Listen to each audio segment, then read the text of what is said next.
All right, the meeting is called to order.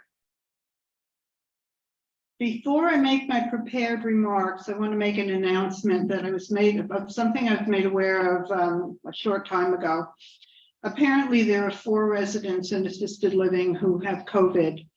And I think that Lori and the administration wants to advise us and remind us all to wear masks all the time. That means in the gym. That means, everywhere where you're not eating.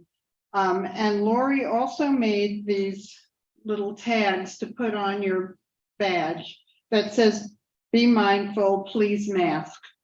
And Barry can hand these out to you if you want one, so we can remind each other. He also has masks available for anyone who doesn't have one with them. If you raise your hand, he will deliver one to you. Is there anyone here who needs a mask? Okay. Yeah. Oh, Barry. Okay, I thought you made them. Oh, okay, Barry. Thank you, Lori. Okay, thank you. Okay, so first, I want to thank all my colleagues for giving me this honor of being your president this year. It's a challenge, but I hope to live up to it. And I also want to thank Elizabeth for all her help in getting me prepared for this job.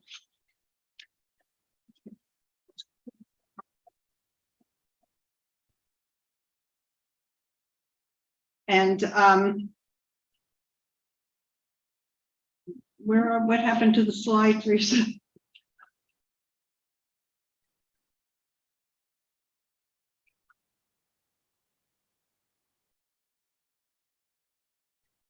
I'm waiting for the slides, sorry.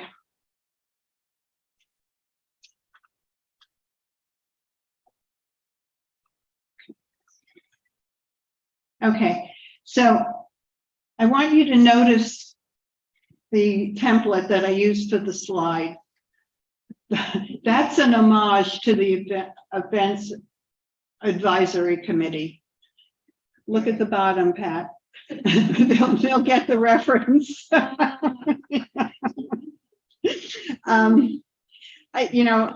They worked tirelessly to get this facility completed, designed and completed.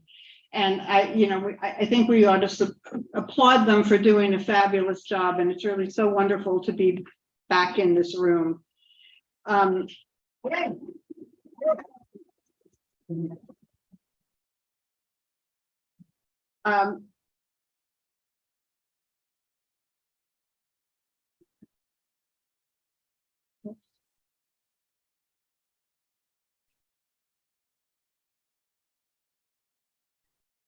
Okay, so now on the screen, today I want to talk a bit about what the Residents Council does. I want to preface you by telling you that, and you probably know this already, but never in my career did I have to speak in public before a group, right? It's obvious. So please be kind, okay? This is very intimidating. Right now on the screen, you can see our articles of incorporation. Those of you who were here for the pre-meeting, some of this is going to sound redundant. We didn't combine our talks, so I'm going to be repeating what some other people said, but there are a lot of new people here. So the Articles of Incorporation, which is our charter and also in the bylaws, reflect what we're supposed to do. When I moved here in late 2019, I had no idea what the Residents Council was, and it took me some time to understand the structure. This is a reminder of what our mission is. As the slide shows you, the council was incorporated to provide 2 main services to the community. 1, to represent the residents of Horizon House in matters of interest to the residents and make recommendations to the executive director and the board of trustees. And I intend to fulfill that mission, Mike. And 2, to be responsible for the general supervision of the social, entertainment, resources, and services activities of a Horizon House conducted by residents.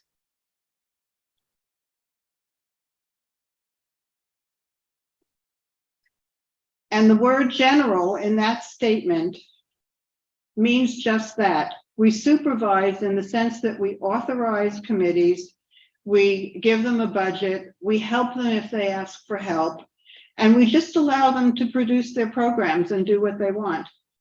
We don't have any restrictions on what they want to provide, as long as it's legal, that is. Remember that. This may seem an insignificant task. We don't run Horizon House. We don't make operational decisions, although we do provide feedback for sure. All we do is provide stuff for us to do. However, this is exactly what makes us unique. The council committees are open to all people, all members, all residents, and they can join anytime they want. Shortly before I moved in and before I could find my way around here, we shut down and I was not able to experience what Horizon House had to offer. As some of you know, I worked on getting Zoom up and running and people familiar with it so that we could do our programs, but it wasn't exactly what we were used to. I had no idea what I was missing. And now I feel like we're coming out of a fog. For those who have been here for a while, I'm sure it's a familiar joy to be able to congregate and participate in person. For the newcomers, you're getting a taste of what Horizon House used to be, a fully engaged community with vibrant activities run by the residents. We are different in that respect from most other retirement communities. I was looking in the archives and I found that the records show that very early in our existence, in 1962, the residents became responsible for social entertainment and hobby activities. And in 1963, a formal document was signed with the trustees.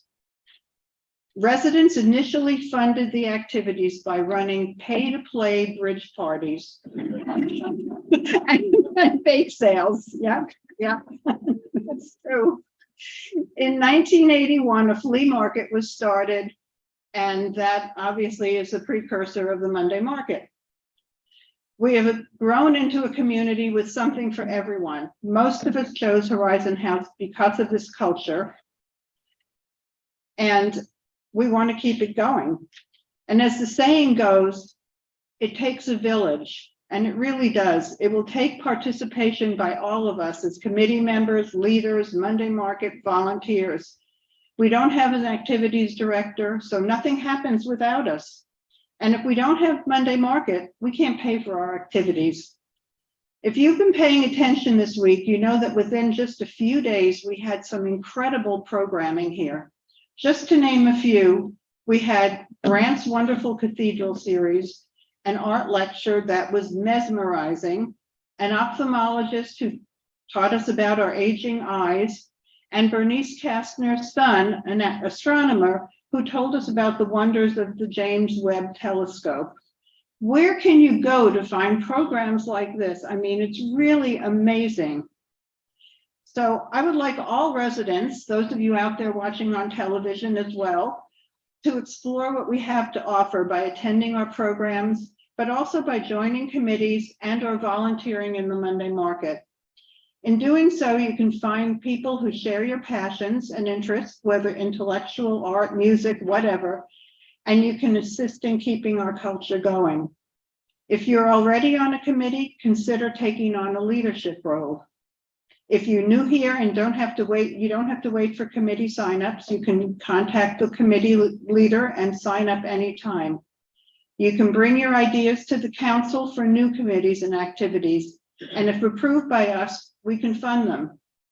Committees estimate what their needs will be, including how much they need for speakers' fees and whatever.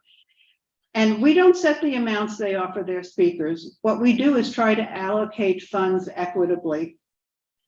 Ned Lange, the Vice President for Programs, will speak more about the programs a little bit later. My goal for the year is to keep this wonderful way of living in retirement going, and I'm asking for all of your help. If we don't do it, no one will. So as they say in New Orleans, laissez le bon temps rouler. Let's let the good times roll, folks. Now, the other thing I want to do this year is some simplification of how the council operates. As every organization grows, it tends to add layer after layer after layer of details. So we're looking at that. And the first step in doing this was to combine all of the years into one. So the committees, the fiscal year, and the terms of the Residents' Council will now all be on a calendar year starting this January 1. The financial, you'll be receiving more information in your cubbies this afternoon. We have cubby stuffers here going to give you some more detail, but we think that that will finally make it easier for people to understand what's going on when and when to sign on for what.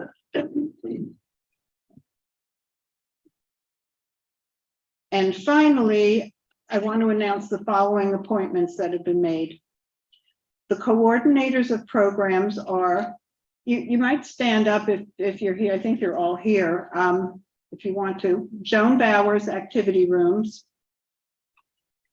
Sally Wren, Arts Participation. Nancy Olson, Assisted Living. May Gerstel, Education. Wilton Fowler, Entertainment. Sam Sperry, Environment and Discussion Groups. Judy Ostro, Games. Ann Kelly, Liaison. Jeff Graham, Social Events. The administrative coordinators are Sally Wren, Chair of Employee Recognition Fund, and Vice Chairs Joan Bowers and Karen Smith. Executive Assistant and Parliamentarian Linda Merritt. Finance Committee Chair Sally Wren, and members Dave Schaup and Judy Ostro. Our Office Manager and Assistant Treasurer is the inimitable Lila Doyle. Where are you, Lila? And our Archivist is Marion Mura. I don't know if I haven't seen, oh, there you are, Marion. Thank you. And the Monday Market, last but not least, our Monday Market Directors, Jennifer Stucker and Barbara McHarg. And where are my slides again? What's happening to them, Risa?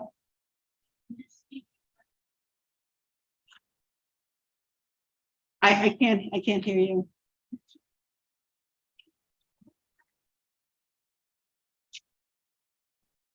Okay.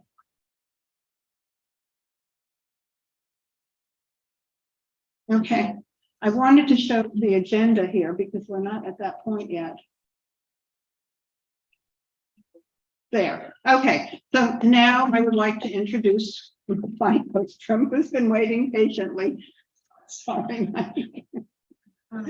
Thank you, Deanna. Thank you for having me. I always appreciate it. And I am so amazed that Deanna has not talked about being exhausted and looking at the end of her term.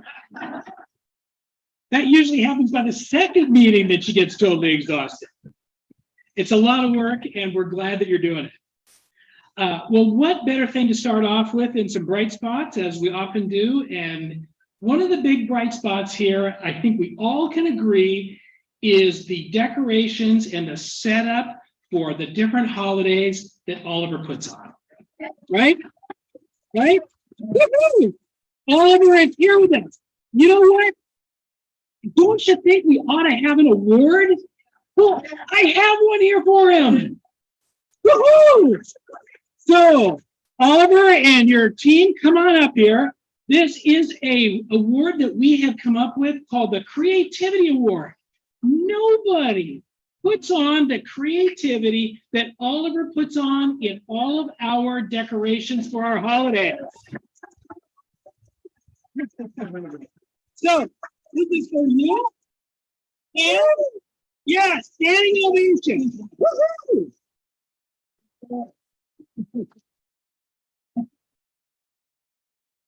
So in addition, we have a card and it has money in it, and it's a meaningful amount of money.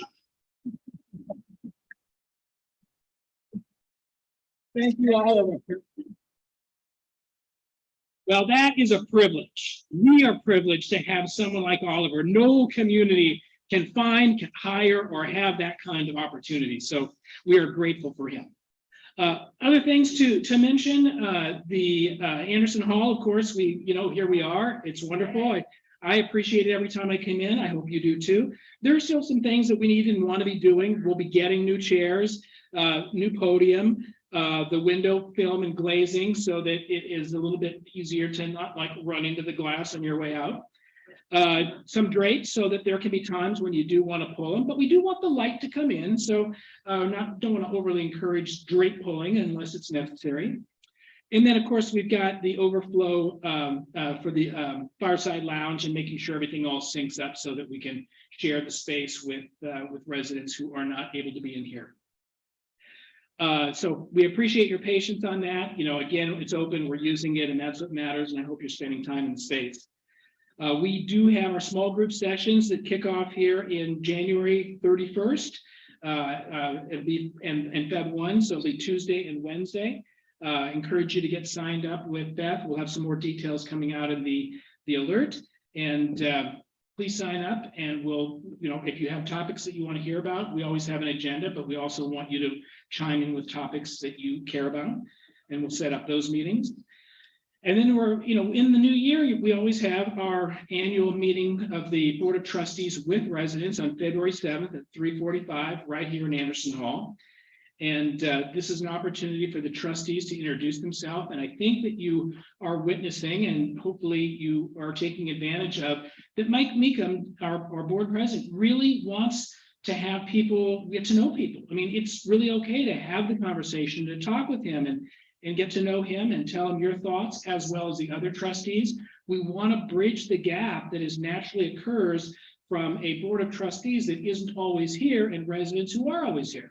So these are little opportunities. We have other opportunities along the way for people to do that, but please take advantage of it and join in. And you'll show up because there's wine and cheese after, okay? So we have wised up that if we want people to show, do the food, beverage, and if the beverage has alcohol, that's good too. The other thing is just the CEO monthly report. We start a new year and we'll have new comments and thoughts about the year we're entering into. The fireside chat happens on January 27th, and we wanted to do the Oliver celebration because Oliver is going back to his home in the Philippines for an extended stay, and we want to make sure we had a chance to acknowledge him and make sure there was plenty of people around to do it. So that's why we're doing it today and not normally at the fireside chat. And of course, the fireside chat will be also live streamed on HTV2. All right, that's all I have. Any questions you have of me? You know where to find me, and most of you do. Okay, thank you.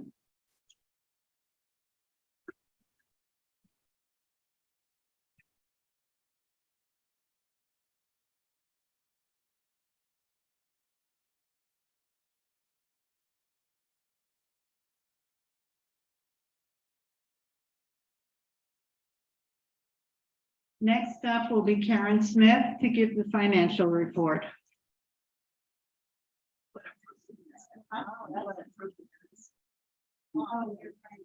Sorry, I didn't have my paperwork with me. Okay, my bad. I'm supposed to approve the minutes now.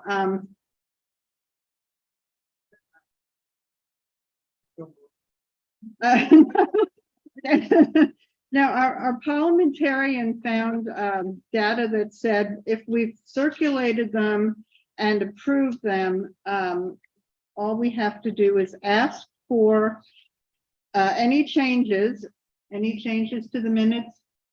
No, and then we accept the minutes as approved. Okay, so the minutes of the last regular meeting are approved, the December meeting. Okay, now Karen Smith. Thank you, Karen.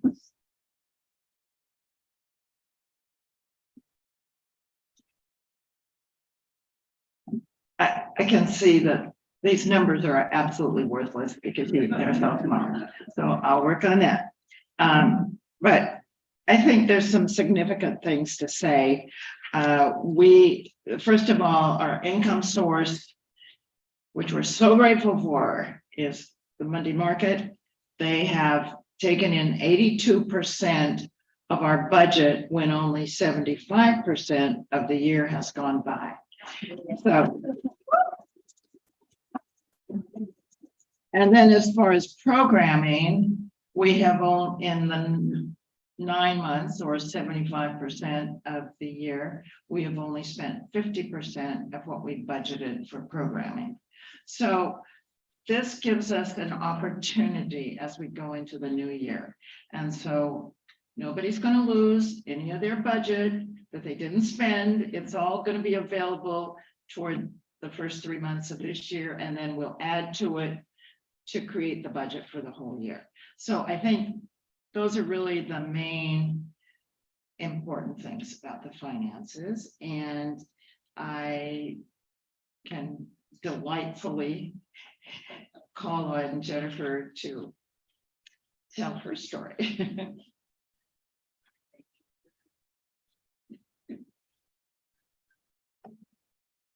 Well, Happy New Year, everyone. The figures for 2022 were announced at the December 20th Resident Council General Meeting. The total deposits, the gross, for the period April 1 to January 1 amounted to $92,712. After a holiday break with no Monday market on December 26th or January 2nd, 2023 started with a bang. The January 9th market total deposit was $4,137. Yesterday, Martin Luther King Day, a holiday, generated a total deposit of $1,890. As always, Horizon House employees contribute to the success of the market. So far in January, we have our growth is just over 6,000. Barbara and I met with Karen Smith, the new resident council treasurer, to discuss the Monday market reports to these meetings. Our goal is to be on the same page and deliver clear messages to the residents. At Sunday's brunch, 2 models, a married couple, showed off Monday market outfits. They looked great. Future models are much needed. We continue to encourage you to volunteer for the various ways that you can contribute to the market's operations. Come in and join the fun. And I get to introduce Ned Lange.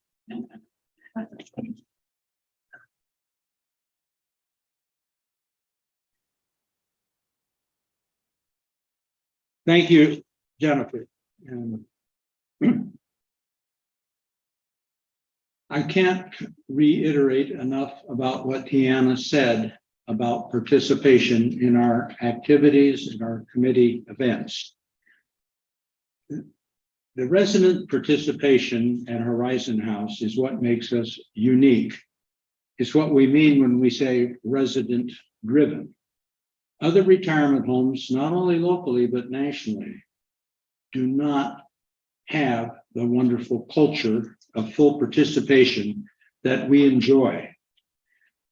Today, a number of our committee chairs and participant leaders are here. I'd like to ask them to stand up and let us acknowledge their contribution in leading these events and activities. Would the committee chairs and facilitators please stand up? Thank you, thank you, thank you.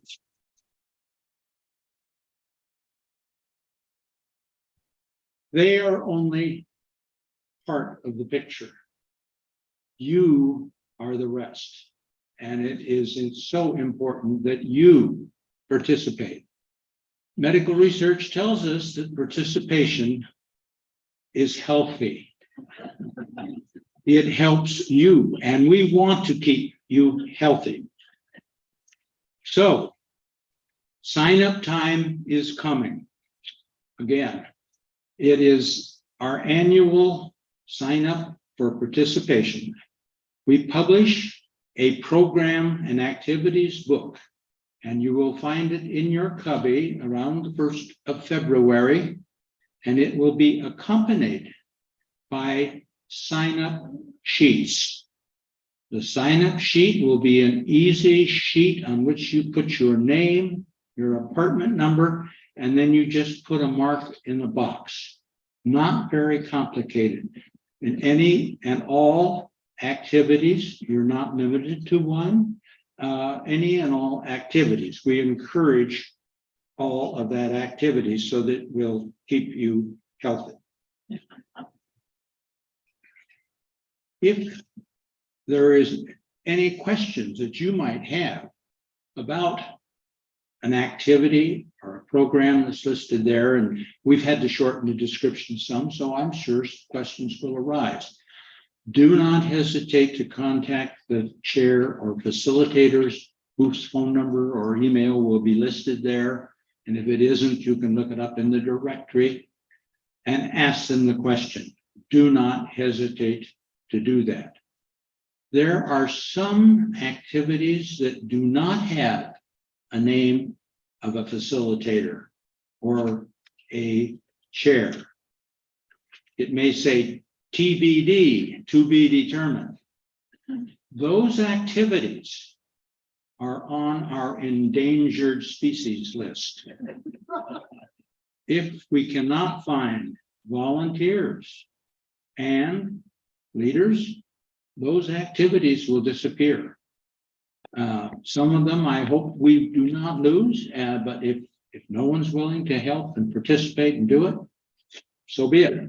We'll move on and hopefully find some more activities.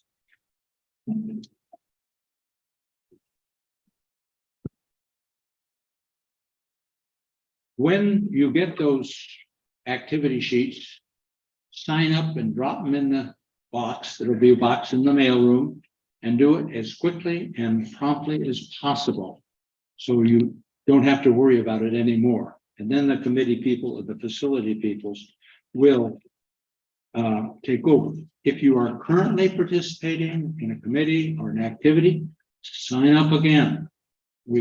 Very important to get a renewal every year and get them on the list on that.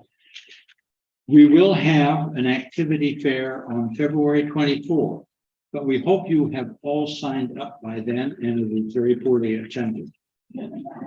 But it will be a last-minute opportunity for those who have questions to contact the committee chairs who happen to be present at the fair to answer any questions and to take care of that. So I look forward to seeing all of your sign-up sheets. If you have any questions quickly, I can answer one or two, but if not, sign up. Sign-up time is here again. I would like to now introduce to you Deanna, who's going to carry on.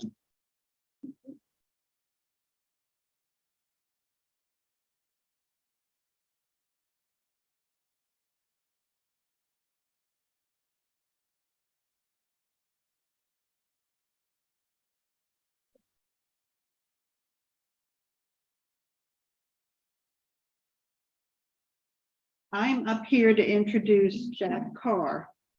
And I think you all know how involved he has been in trying to help us protect our mental health. And some of us need it more than others, but he's been doing a great job.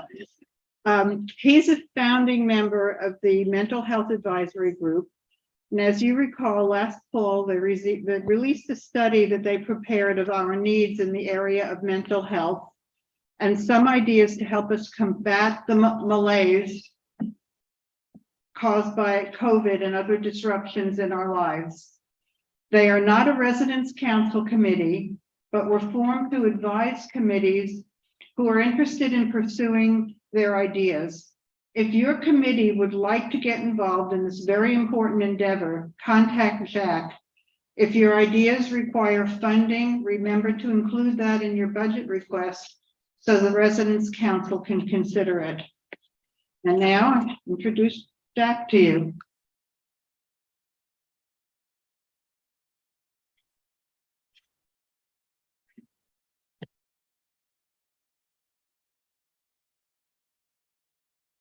Thank you, Deanna.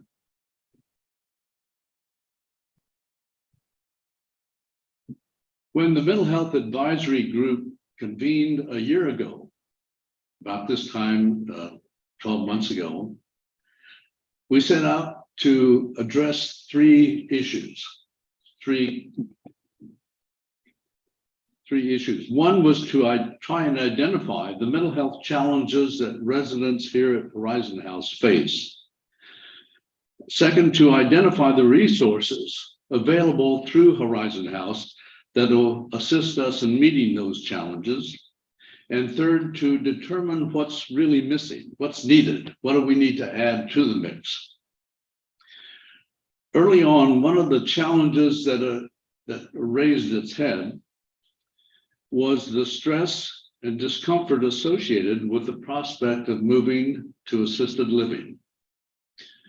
Now, I know that's not an uplifting topic to be discussed this afternoon, and perhaps some of you would wish I would not talk about it, but in fact, that's the point.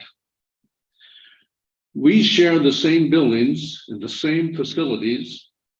We all have friends or know somebody in assisted living, but the tendency is to avoid thinking about it. The tendency is to avoid going there. And as a result, we know very little about assisted living until suddenly we're confronted with having to move there. What we found was missing was the knowledge of and contact with assisted living residents by residents here in independent living. And that lack of knowledge seemed to contribute to the psychological barrier that exists between assisted living and independent living. Why is this an important problem? Well, most of us will eventually move to assisted living. Let me repeat that. Most of us will eventually move to assisted living. And as we age, the usual transition is from independent living to independent living with some support and assistance, to assisted living with increasing levels of assistance. Horizon House gives us an excellent opportunity to make that transition without having to move to another community. It also provides the opportunity to get familiar with that we are transitioning to before we do it. For example, many of us have friends or acquaintances, people we know who have already made that move. And we have the opportunity to visit them and to learn from their experience about assisted living services and activities. Next slide, please. The benefits are mutual. Our friends benefit from our visits, and we benefit from the increasing familiarity with assisted living. We benefit from the knowledge we gained and the information provided by staff. An early common concern that we ran into was that information was not always up to date. That information on costs and facilities and services was not always currently available in printed or accessible form for public distribution. In part, that was a byproduct of the COVID epidemic. The economic situation made a certain amount of uncertainty in arriving at those costs. So there were changes in staff. And so the good news now is, next slide, please. The good news is that communications, marketing, and administrative staff are updating that information. The information on costs and services in assisted living, and will make it available to all residents, their families, and the public in an accessible form, accessible published form. This will be done on a new external website and in a new HH Connect spatial section no later than the end of this quarter. In addition, staff are planning presentations in Anderson Hall to familiarize residents and their families, to familiarize us with assisted living facilities, activities, and programs. And an effort is being made to try to find ways to provide independent living residents with weekly postings of daily assisted living programs and activities, so that you can know what activities you might want to visit friends and associates with. Next slide, please. While most of these assisted living programs are available to assisted living residents and are organized by assisted living staff, some are organized by various resident committees and wellness staff and interest groups and individual volunteers here in independent living.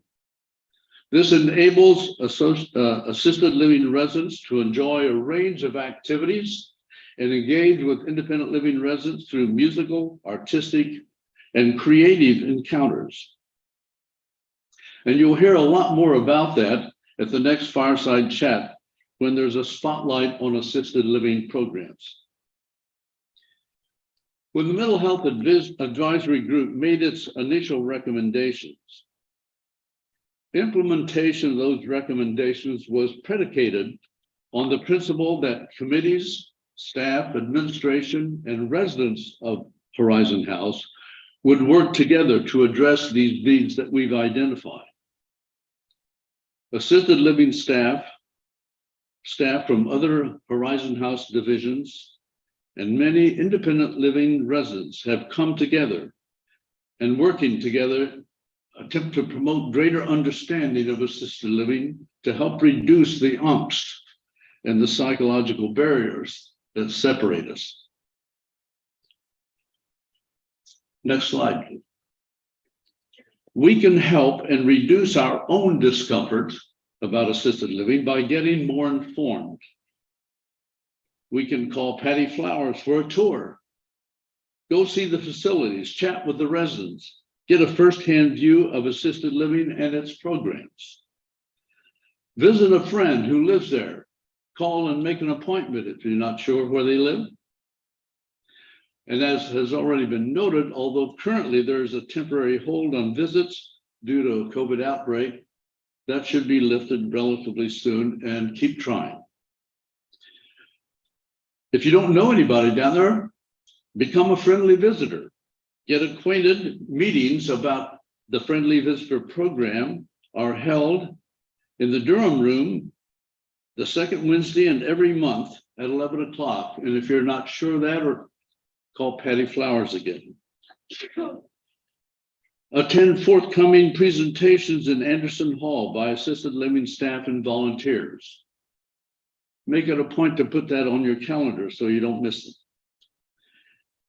Most of all, request updated information from assisted living with regard to costs and services when they are available. Look it over and share it with your families. The bottom line is, the more we know about assisted living, the less our personal discomfort, and the better prepared we and our families will be if and when we decide to transition there. Thank you. And I want to introduce Ann Kelly.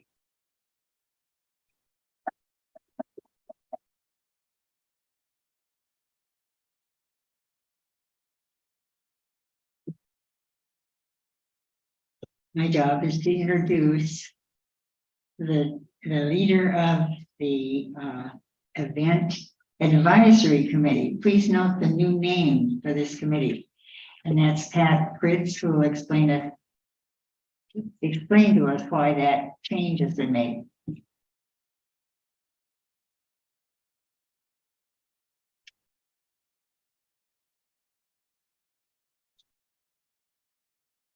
Hello.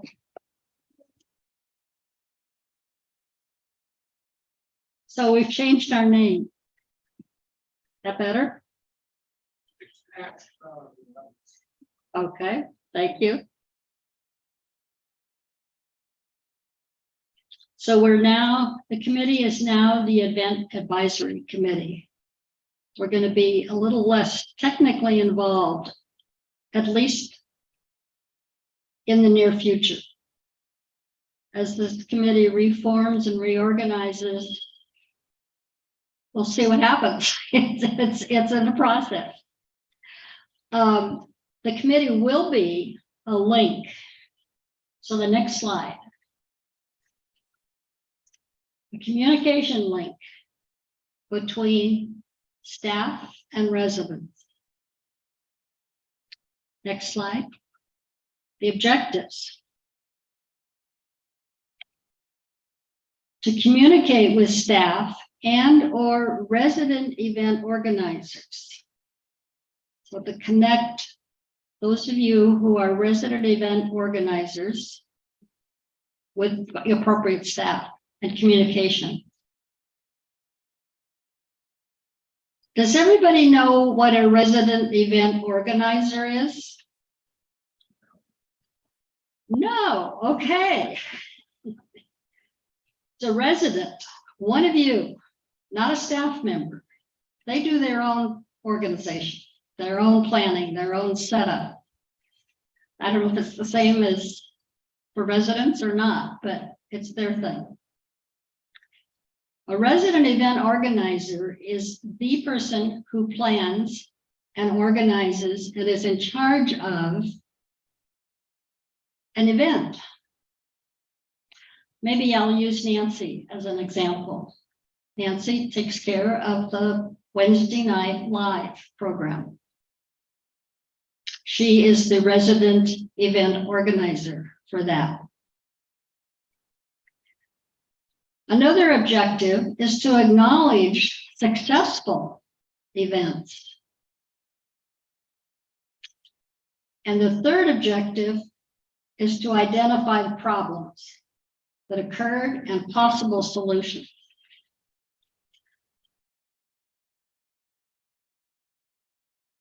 So you're invited to join this committee.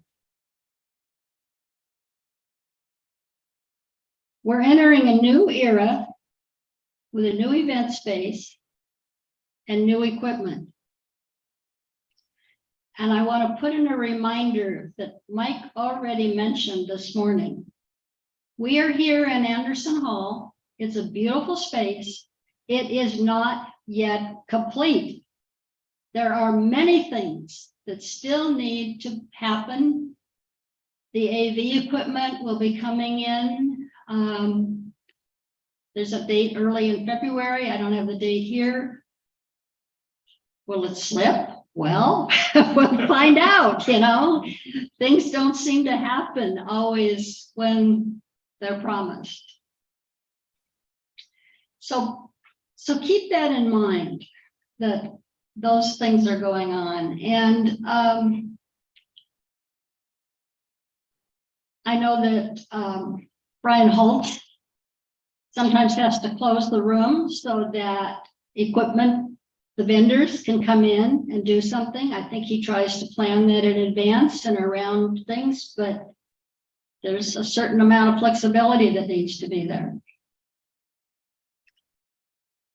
Committee signups are coming up in February, as you've heard. Some things that this committee would find helpful. Are you a good listener? Can you listen to somebody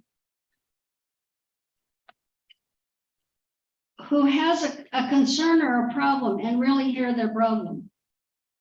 Are you willing to mentor others who are planning events, as in event training, which we've not done? You can just leave a blank, leave it blank.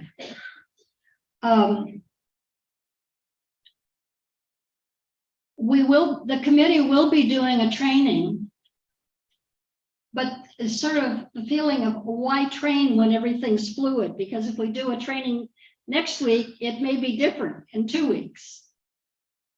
Eventually, there will be a training on planning programs and about the equipment and so on. Are you observant? Are you able to look critically so you can make positive suggestions for change? Would you enjoy being part of a developing process? Can you be creative and flexible in helping to shape the event advisory committee as it adapts to a new environment and new equipment? I hope many of you, a good group, will say yes. Do you have any questions about at this point?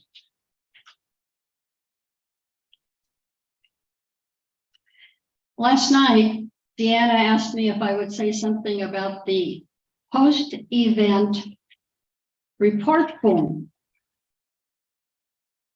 which you got on your chair or every other chair. And there are a few extras on the table here, on the little table. So I talked about the event organizer, the resident event organizer, person who organized it. When we originally did this form in 2018, we asked that after every event, including this one, that the resident who is responsible for it fill out this form to give feedback. They have not come in very well, and certainly not in recent time, which is why I'm saying, one, resident event organizer, please complete this form. Anybody can complete this form. Any of you who are here today and have a copy or get a copy off the table can evaluate this meeting. It creates a channel for feedback instead of people complaining randomly here and there about, oh, this was wrong and that was bad and that was a problem. If we can funnel this information through RESA, that's where you return your form, and then back to the event advisory committee or to the appropriate other people, that would be very helpful. If you want to get a reply to your concern, write that on this form that you would like to hear back from somebody.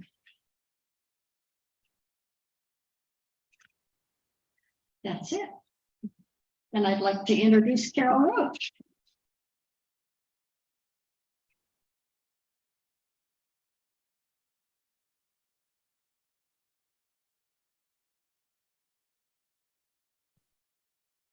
Hello, everybody. It's time for burning questions. Burning questions can come from any Horizon House resident about anything that residents want to ask about Horizon House, of course. I do my best to get full answers before the next month's meeting. This month we have just one question, and it's about that little round Echo Dot communications machine, the thing some of us call the Alexa. A resident poses this concern. At approximately 12:15 a.m., I was awakened from sleep by the sound of music coming from my Echo Dot provided by the IT department to residents. It was in the study adjacent to my bedroom, and I can't imagine that I said anything in my sleep that caused the electronic response. Has this happened to other residents? Any hands? Really? Oh my goodness, anybody else? 2, 3? Oh my goodness, 4? Okay, well, I hope this answer helps. She said, how might it have happened to me? How can I avoid a repeat performance? The answer comes from Joan Hudson, who is our communications manager. Joan writes, Alexa has to be prompted to do something. The device can't start on its own. The possibility here is that the resident may have had some kind of command or reminder set at some time in the past that the resident forgot about, or maybe the resident did something inadvertently that the device interpreted as a prompt. This uninvited late night wake up should not happen, but I hope this helps. Now it's your chance. If you have a concern about anything related to Horizon House community, even if you're just really curious about something here, please meet me, Carol Roach, in the Fireplace Lounge right outside after this meeting. I'll be there for at least 30 minutes to write down your questions and to pledge an effort to find a good answer. So bring your burning questions to the fireplace.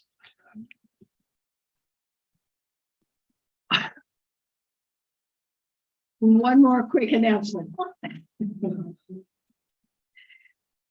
This announcement is from Doris Ray. If you have any questions or comments for the Dining Services Committee, a representative of that committee will also be at a table in the Fireplace Lounge after this council meeting to hear from you.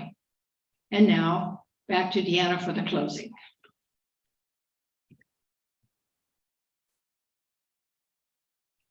Okay, so you've all gotten to experience firsthand the technical difficulties, the glitches, the problems, the inexperience. You've got it all. I have a quick announcement to make. I received a report from a resident recently about problems with the North Tower garage.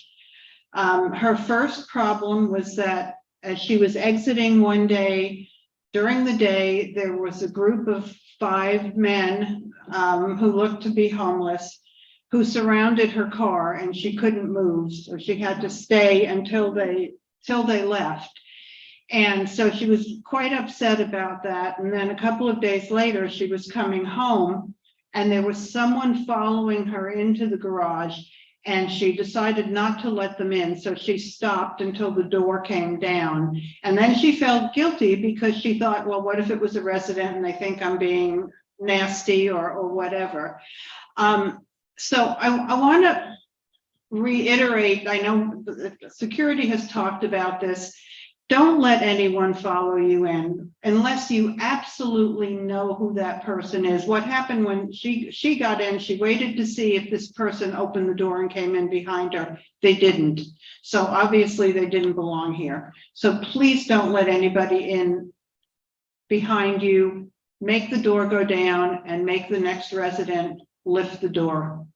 Simple as that. You know, security is a big issue here now. Times have changed. The neighborhood has changed. Let's be careful.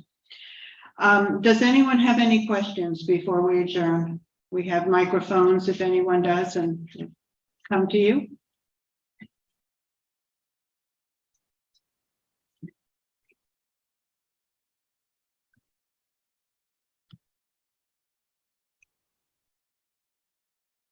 I also park in North Tower Garage and have not had the experience of being around it, but wouldn't the answer be to whip out your cell phone and call security? Call the front desk and have them call security? Oh, yeah, of course. But, you know, in the moment, Oh, yeah. you don't know what to do. You're Yeah. Scared. You're terrified, you know. But that says don't do like I do sometime and go off without my cell phone because Yeah. I think I really don't want to be bothered with it. Right, exactly.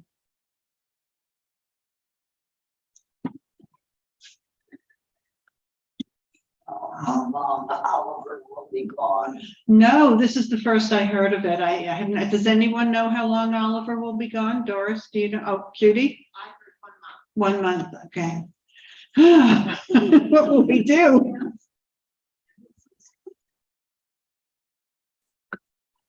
One thing about the North Tower garage, I think we need more light on the outside. Mhm. It's pretty dark coming in Yeah. there at night.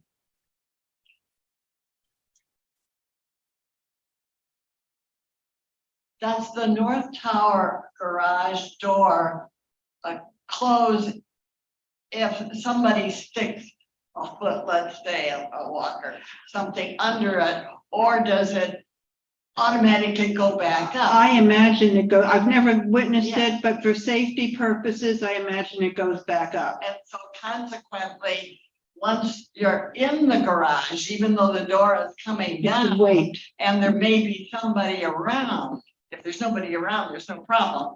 But a person could yes, come in, so we're not always able to control. Well, we can wait there. What I do is I push the button, let the door start coming down, but I slowly make my way in and watch in my rear view mirror and make sure no one sneaks in. Yeah. But even so, you're inside, I'm inside the garage, in the car, the door is coming down, but if there's somebody around, or someone can hurry up and stick a foot in, I'm not able to do much. Well, that's when you pull out your cell phone and call security. Yeah, yeah, right.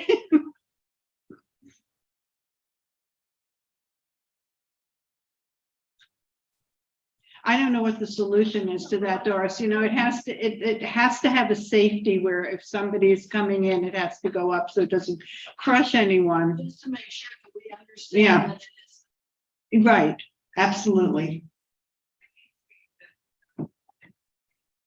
I would say if you're leaving Cherry Garage, the North Tower Garage, and you see something, you know, please, we ask that you wait till the door closes. Yeah. I If do. you see something and you don't have your cell phone, there is an intercom system as you enter in Cherry Garage. Really? You can push that button, or you can drive around to the front, get out of your car, come tell the desk.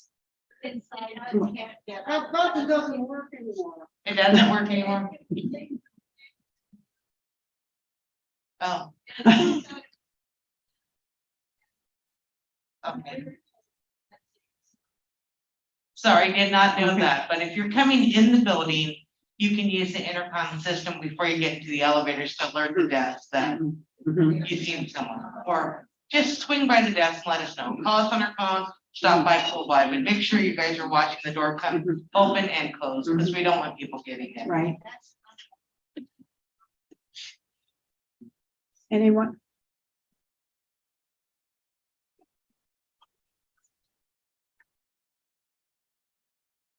The lighting was mentioned previously, or probably a couple months ago, at a small meeting. And the lighting for the garage, North Tower Garage, and it was assured that we would have improved lighting, but there's been no activity.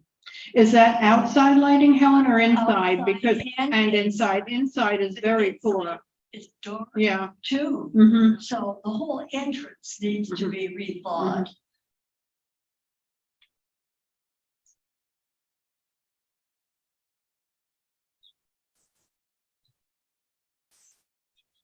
Anyone else? Well, then I guess the meeting is adjourned. Thank you all very much.